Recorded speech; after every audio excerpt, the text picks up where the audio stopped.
하나님 여러분 사랑하십니다. 저도 여러분 사랑합니다. 축복합니다. 하나님이 평강 주시는 믿음의 시간 되길 원합니다. 초대교회가 부흥하던 시기에 제자들의 입을 통하여 선포된 말씀은 그리 복잡한 말씀이 아니었습니다.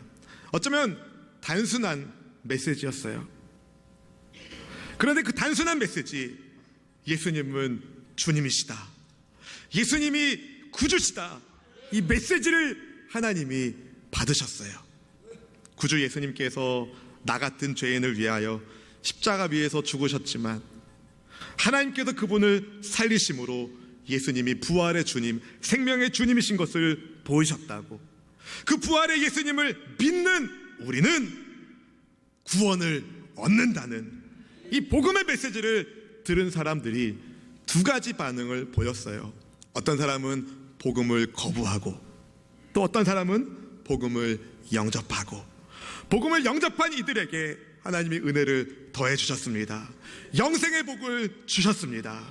오늘 이 아침에 선포되는 복음의 말씀을 듣는 여러분 안에 말씀에 순종하는 그 인생을 통하여 하나님의 복이 임하기를 주의 이름으로 축원합니다. 축원합니다.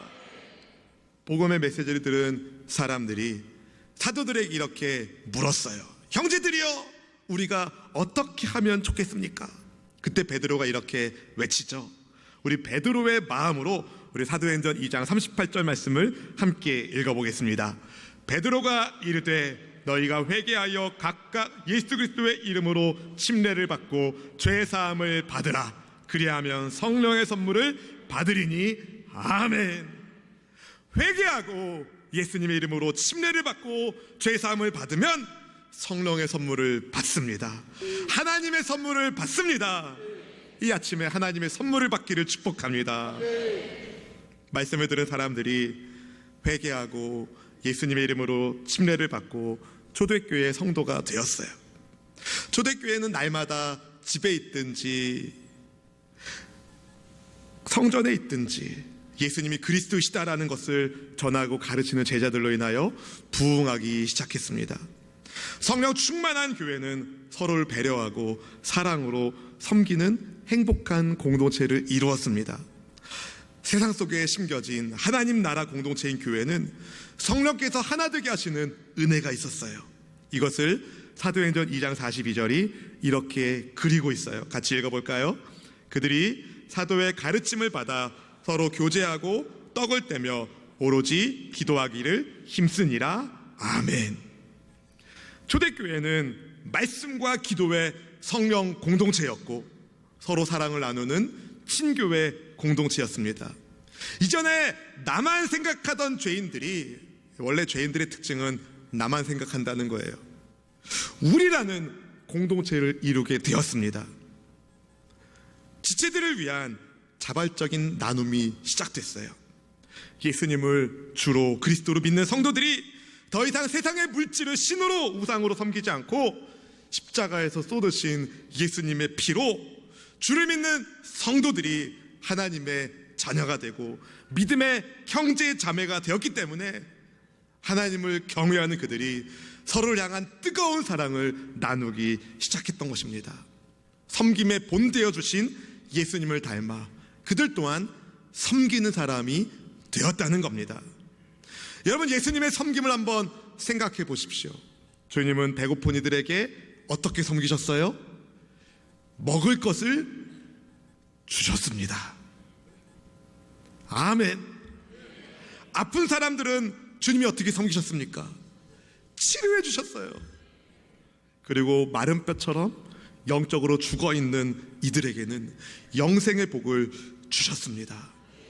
주님의 섬김은 섬김 받는 사람들의 필요를 채워주시는 섬김이셨어요. 부족함을 채워주시는 따뜻한 사랑의 섬김.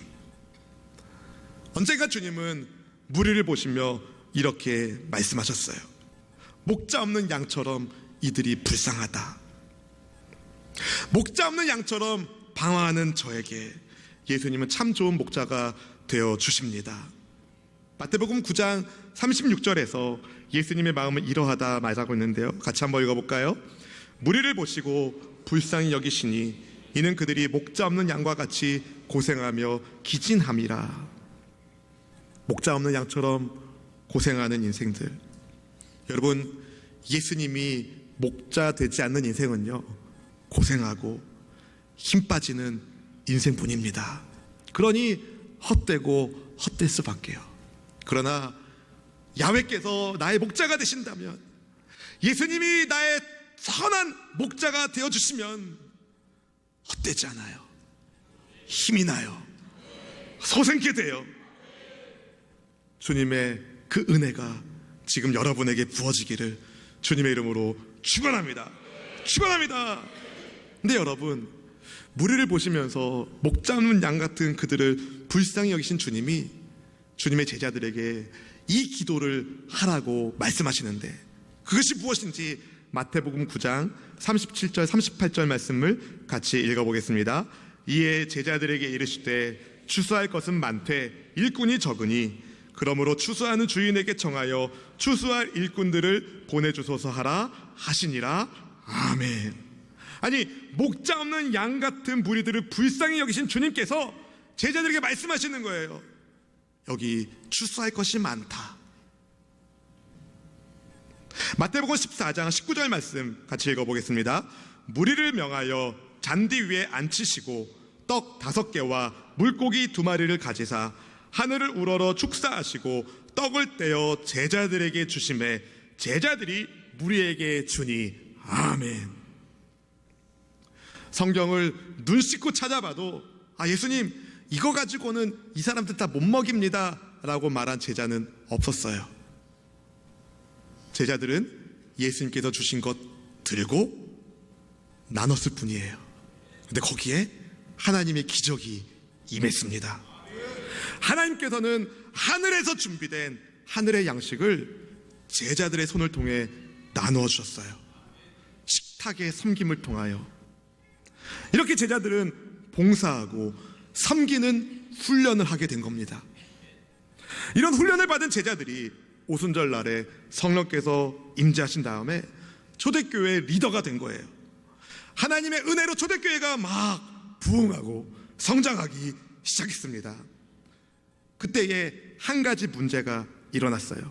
어떤 문제였는지 본문 1절 말씀 같이 읽어볼까요? 그때의 제자가 더 많아졌는데 헬라파 유대인들이 자기의 과부들이 매일의 구제에 빠짐으로 히브리파 사람을 원망하니. 글쎄, 부흥하고 성장하는 성령 충만한 이 초대교회 공동체 안에 원망이 싹트기 시작했어요. 예수님을 믿는 제자의 수는 점점 많아지는데 교회 안에 2개의 그룹이 부딪힌 거예요. 히브리파와 헬라파. 당시 초대교회 구성원은요, 헬라어를 쓰는, 그리스어를 쓰는 헬라파 유대인 그리스도인들이 있었고, 히브리어 혹은 아람어를 사용하는 히브리파 유대인 그리스도인들이 있었어요. 근데 어찌된 영문인지 헬라파 유대인들이 섭섭할 일이 일어난 겁니다. 예루살렘 초대교회는 공동체 내부에 과부들을 대접하는 사역을 했는데요, 이 당시에 과부는 경제활동을 할 수 없었기 때문에 누군가의 도움이 없으면 살 수 없었어요. 초대교회가 그 과부들을 섬기는 사역을 했는데 매일 식사 접대를 했는데 이 일에 헬라파 과부들이 소외된 거예요.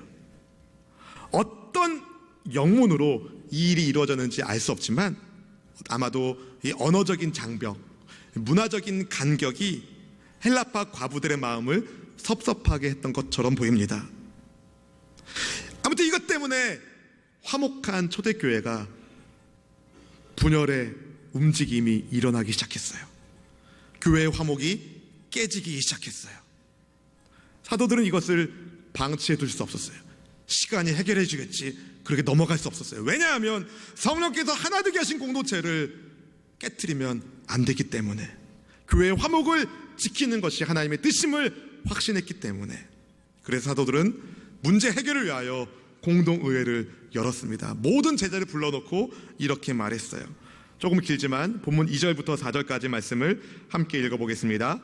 12 사도가 모든 제자를 불러 이르되 우리가 하나님의 말씀을 제쳐놓고 접대를 일삼는 것이 마땅하지 아니하니 형제들아 너희 가운데서 성령과 지혜가 충만하여 칭찬받는 사람 7을 택하라. 우리가 이 일을 그들에게 맡기고 우리는 오로지 기도하는 일과 말씀 사역에 힘쓰리라 하니. 아멘. 사도들이 제시한 해결책은 사도들은 말씀과 기도에 전념하고 성령과 지혜가 충만하고 칭찬받는 사람 7명을 세워서 그들로 하여금 매일의 구제 사역을 감당하게 하는 것이었습니다. 여기서 한 가지 여러분이 명심할 것이 있는데요, 2절에 등장하는 접대나 4절에 나오는 말씀 사역이나 다 디아코니아, 섬김입니다. 섬김.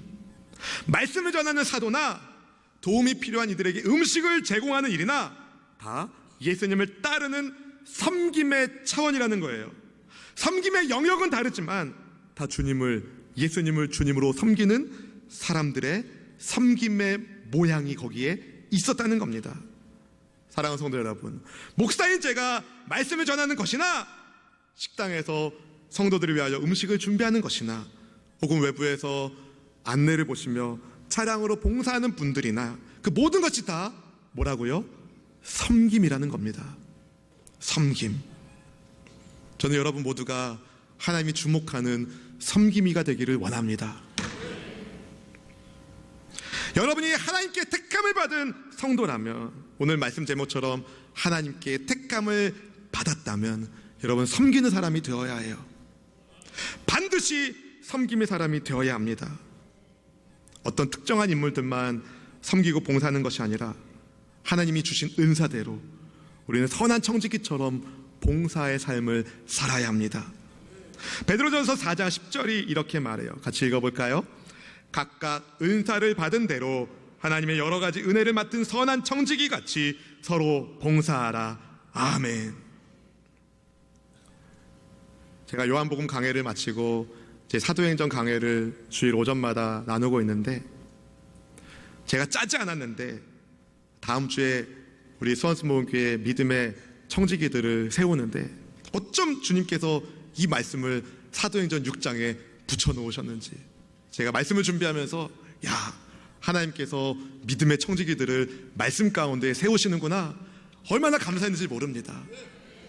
여러분, 혹시 우리 가운데 올 한 해 동안 섬기시다가 많이 지쳐가지고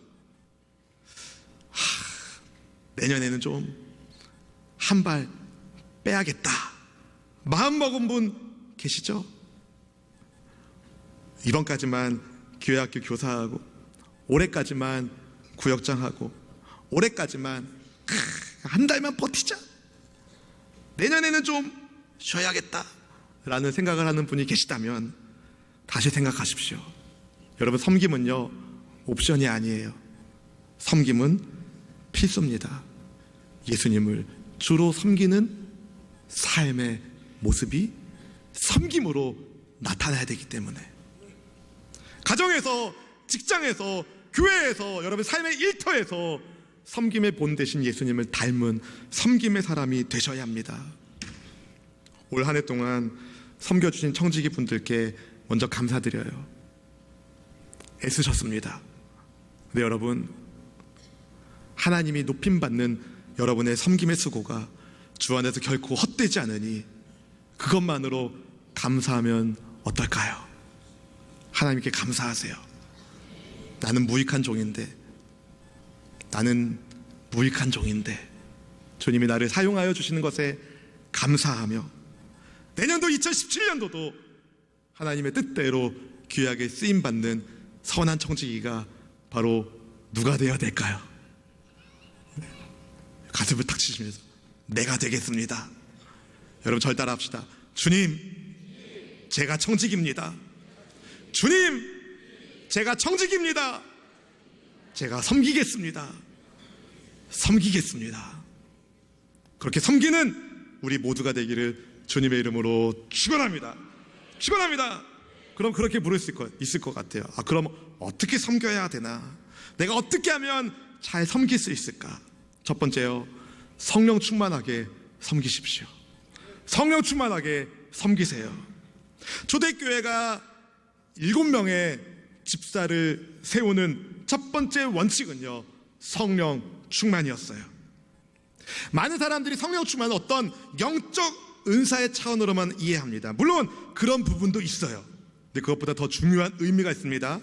성령 충만하다는 것은 내가 예수님의 사람이라는 것을 보여주는 거예요. 뭘 보여준다고요? 내가 예수님의 사람이다. 그게 바로 성령 충만함입니다. 성령의 은사와 기적은요, 성경을 통해서나 교회의 역사를 통해서나 다 예수님이 주님이시다, 예수님이 구원자이시다, 예수님이 우리를 죄에서 건져주시는 메시아다는 것을 보여주는 은사입니다. 기적입니다. 은사 자체가, 기적 자체가 목적이 아니라 예수님이 구세주 되심을 보여주는 도구라는 거예요. 그래서 성령 충만한 성도는 예수님을 보여야 합니다. 할렐루야. 예수님을 보이는 성령 충만한 섬김이가 되기를 원합니다. 성령께서는 주님의 복음을 위해 권능으로 제자들 가운데 임재하셨고, 복음을 증거하는 그 손길을 능력 있게 하심으로 하나님의 이름을 영화롭게 하는 아름다운 하나님의 영이십니다. 누군가 성령으로 충만하다면 그는 예수님을 잘 보여주는 인물이라는 거예요. 하나님의 말씀을 보여주는, 전하는 도구라는 겁니다. 사도행전 4장 31절 말씀은 이렇게 말해요. 읽어볼까요? 빌기를 다음에 모인 곳이 진동하더니 무리가 다 성령에 충만하여 담대히 하나님의 말씀을 전하니라. 아멘. 입으로 하나님 말씀을 전하고 몸으로 하나님의 말씀을 보여주는 것, 이게 바로 성령 충만한 겁니다. 주님은 성령 충만한 섬김을 찾고 계세요. 성령으로 충만하게 섬기는 주님의 백성을 찾고 계세요. 바로 그 사람이 저와 여러분 되기를 축복합니다. 성령 충만하니까 성령 충만한 무리들이 다 담대히 하나님 말씀을 전했어요. 이후에 살펴보겠지만 스데반 집사님은요, 매일의 구제를 위하여 선택된 세워진 초대교회의 집사였는데 예수님의 복음을 전하다가 순교를 했습니다. 복음을 드러내지 않고는 견딜 수 없는 마음을 성령께서 주시기 때문에 성령 충만함은 곧 예수님을 온 세계에 보여주는, 예수 충만을 불러일으키는 하나님의 은혜인 것이죠. 사랑하는 수원수목의 성도 여러분, 이 아침에 예배하는 주님의 제자 여러분, 성령으로 충만하게 섬기는 저와 여러분 되기를 주님의 이름으로 축원합니다. 축원합니다. 첫 번째, 성령 충만하게 섬긴다면 두 번째는 지혜롭게 섬기세요. 지혜롭게 섬기세요. 성령 충만한 사람은 지혜로운 사람입니다. 성령 충만, 저 사람은 성령 충만한데 지혜가 좀 부족해. 그럴 수 없어요. 왜냐하면 성령님은 하나님의 깊은 것까지 통달하는 분이시기 때문에, 성령님은 지혜의 영, 진리의 영이시기 때문에 성령 충만한 사람은 지혜롭게 섬깁니다. 성령의 인도하심을 따라 사는 섬김의 삶은 결코 잘난 체하거나 서로 화나게 만들지 않습니다. 질투하게 만들지 않습니다. 왜요? 지혜롭게 섬기기 때문에. 그래서 갈라디아서 5장 25절 26절이 이렇게 말하는 거예요. 같이 읽어볼까요? 만일 우리가 성령으로 살면 또한 성령으로 행할지니 헛된 영광을 구하여 서로 노엽게 하거나 서로 투기하지 말지니라. 아멘. 성령과 지혜가 충만하게 섬기면 화목해져요. 하나가 돼요. 그런데 성령 충만하지 않으면 지혜가 없어서 갈등이 생겨요. 문제가 일어나요. 본문에서 갈등의 순간에 선택된 성령과 지혜가 충만하여 칭찬받는 이 7명은요, 어떤 사람들인지 본문 5절에서 이렇게 말하는데 같이 읽어볼까요? 온 무리가 이 말을 기뻐하여 믿음과 성령이 충만한 사람 스데반과 또 빌립과 브로고로와 니가노르와 디몬과 바메나와 유대교에 입교했던 안디옥 사람 니골레를 택하여. 아멘. 좀 낯선 인물들이 좀 등장합니다. 좀 발음하기 어려운 이름들이 나오는데요. 유명한 스데반이나 빌립 집사님 외에도 브로고로를 비롯한 여러 사람들이 있었어요. 근데요, 이 7 집사의 이름이요 다 그리스식 이름이에요. 헬라식 이름이에요. 무슨 뜻입니까? 세워진 이들이 디아스포라 출신의 유대인들로 갈등의 원인이었던, 섬김에서 소외되었던 헬라파 과부들과 소통하기 가장 좋은, 헬라파 과부들과 그들의 마음을 잘 이해할 수 있는, 헬라 문화를 잘 이해하고 있는 유대인들이 세워졌다는 거예요. 지혜롭게 섬길 수 있는 사람을 세운 것입니다. 사랑하는 성도 여러분, 하나님이 여러분을 택하셨다면 여러분 지혜롭게 섬기길 축복합니다. 내 뜻이 아니라 주님의 뜻대로, 내 중심이 아니라 섬김을 받는 이들의 마음을 헤아릴 줄 아는 지혜로, 그렇게 섬김으로 하나님이 높임 받기를 주님의 이름으로 축원합니다.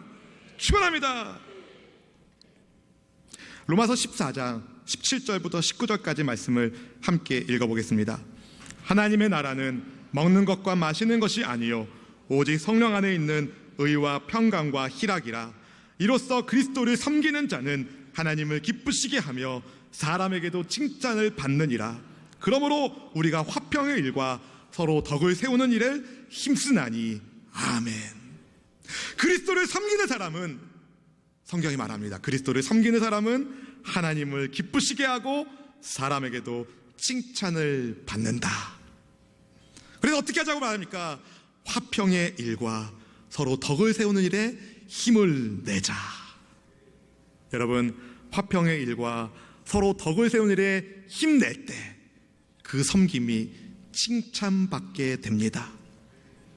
하나님이 기뻐하시고 사람에게는 칭찬을 받는 그리스도를 섬기는 삶의 모습이 나온다는 거예요. 언제요?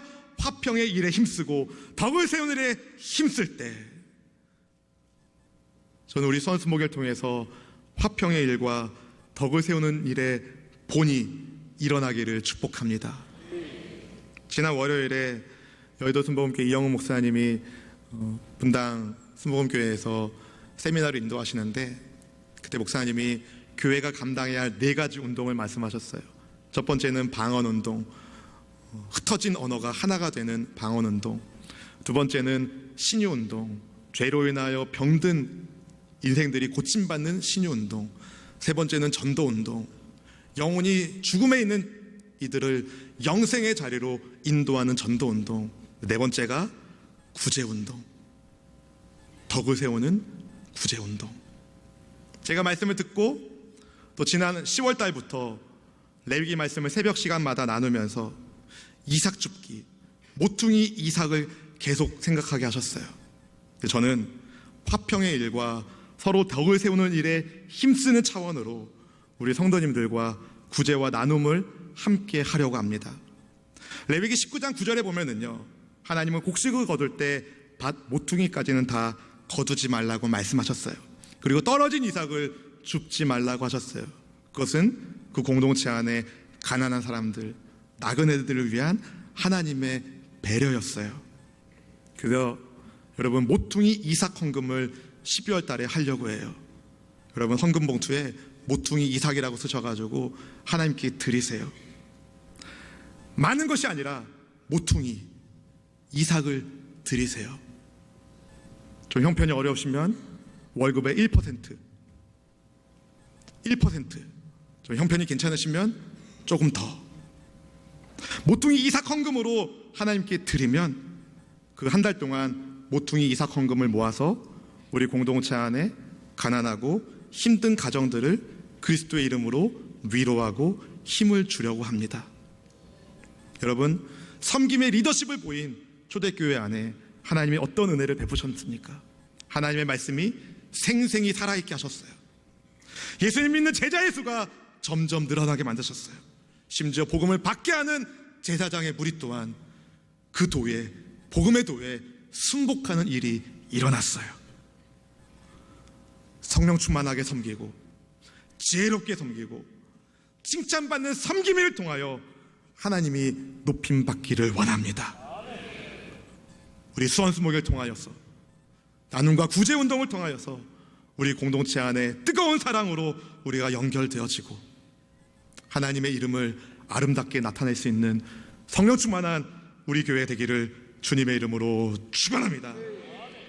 우리 교회뿐만 아니라 조국의 교회들을 통하여서 하나님의 말씀이 왕성해지고 예수님의 제자가 점점 더 많아지고 이 땅 구석구석에 그로 인하여 소외된 이들이 회복되는 하나님의 은혜를 붙잡는 하나님 나라의 복음의 빛이 온 국민을, 대한민국을 한라에서 백두까지 덮는 그 은혜의 출발은요, 섬기는 여러분 한 사람을 통해서 시작되는 겁니다. 사랑하는 성도 여러분, 성령 충만하게 지혜롭게 칭찬받는 섬김이를 주님이 찾으시는데, 주님, 나 같은 것도 그렇게 섬길 수 있나요? 물으신다면 주님 말씀하십니다. 내가 너와 함께한다. 그러니 감당할 수 있다. 능력이 없다고 발 빼지 마시고 하나님의 은혜를 구하세요. 주님 여러분을 통하여 가정을 새롭게 하시고, 할렐루야! 여러분 통하여 가정이 새롭게 되고 교회가 새로워지고 이 나라가 하나님의 은혜의 우산 아래 덮어지는 보호받는 은혜가 있기를 주의 이름으로 축원합니다. 축원합니다.